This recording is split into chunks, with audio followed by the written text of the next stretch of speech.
15 жашымда келип мен базардан ящик жыйнадым. 3 сом 5 сомдон жыйнап келем, ремонттоп ошол эле дыйкандарга сатам. 3 ай сезонунда Бишкекке келип иштеп кеттим. Анан кийин Бишкекке келгенден кийин мен окууга тапшыргам. Окууга тапшырып окуу өтпөй калдым. Андан кийин тагдырымда окуу жок. Анда мен иштейм деп туруп анан иштеп баштадым. Бир сезондо канча акча тапып койчусуз? Ящиктен тапкан биринчи кирешем однокомнатный квартира алгам. 20 жашымда. Ящиктерби? Ящикте. 19-20 жашымда однокомнатный квартира алгам. Жаш кезиңизде эркек киши тем более чоң акчаны кармаганда көп кетет эмеспи? Сизде ошондой учур болду беле? Мен аябай башында банкрот болгон учурумда кыйналдым. Көчөдө жатып, ыйладым, оор абалга түшүп кеттим. Жатарга жер жок жүргөн учурда мени бир күн даватка жөнөттү да.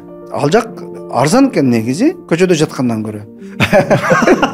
50 сомго 3 күн жашап келесиң. Анан мен аябай ошондой туура жүрөгүмдө Кудайды табып алдым. Экөөбүз түз сүйлөшүп алдык Алла Таала менен. Мына ошол сүйлөшүү бүгүнкү күнгө чейин жүрөт да.